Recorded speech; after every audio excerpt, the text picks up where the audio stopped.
Hola, ¿cómo están? Bienvenidos a una nueva cápsula Aprendamos a controlar la post cosecha de cereza. Este día hablaremos de algo que me preguntan mucho, es ¿cuál es el mejor transporte para la cereza? Si nosotros hablamos de transporte con el área de investigación y desarrollo a cargo de la Valentina Becelí, en nuestra empresa hace 2 años atrás evaluamos todos los tipos de transporte. Los termos, los camiones cortina, los camiones planos, tapados con distintos tipos de cobertura.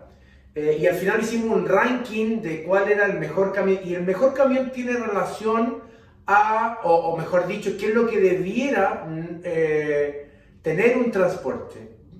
Son 3 cosas que debiera tener un transporte. 1, debiera impedir que la temperatura de la pulpa suba. 2, eliminar el viento. Y 3, ser en sí mismo una contingencia ante problemas en la carretera. Y eso es lo que uno debiera fijarse.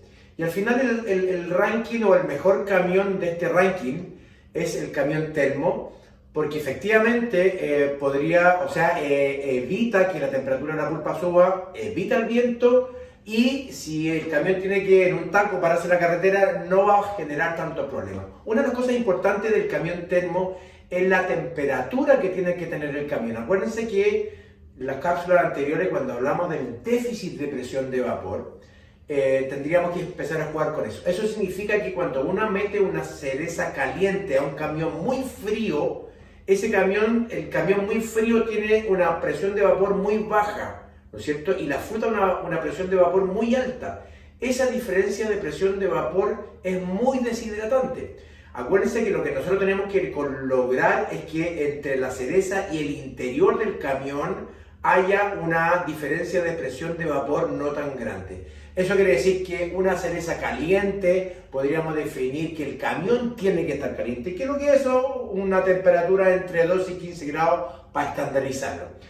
Y en el caso contrario, que nosotros tengamos hidros en el campo, efectivamente la temperatura del camión tiene que ser igual a la temperatura que sale del hidro.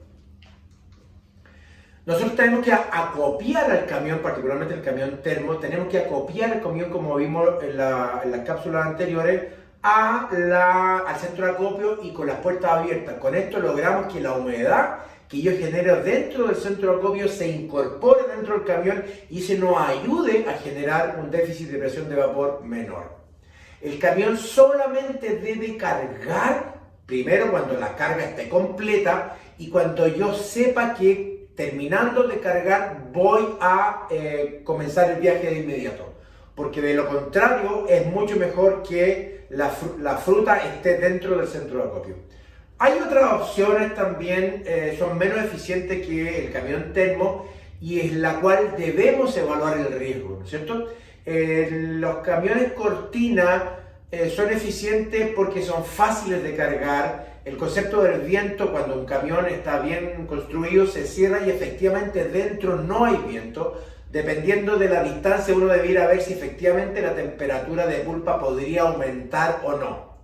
Y también están los camiones planos, que tengo que preocuparme mucho el tipo de cobertura para evitar, acuérdense, para evitar el viento y evitar que la temperatura de la pulpa suba, y eso se hace midiendo. Ahora, si me preguntan a mí, cada vez que me preguntan, yo digo que el camión termo es la mejor opción. Y con esto podríamos disminuir la aceleración de un camión termo, de uno plano, por ejemplo, cubierto con malla Rachel, disminuimos un 84% la pérdida de peso en estas 2 alternativas. Gracias por su atención y los invito a nuestra siguiente cápsula llamada La recepción de cereza en las plantas de proceso. Que estén muy bien.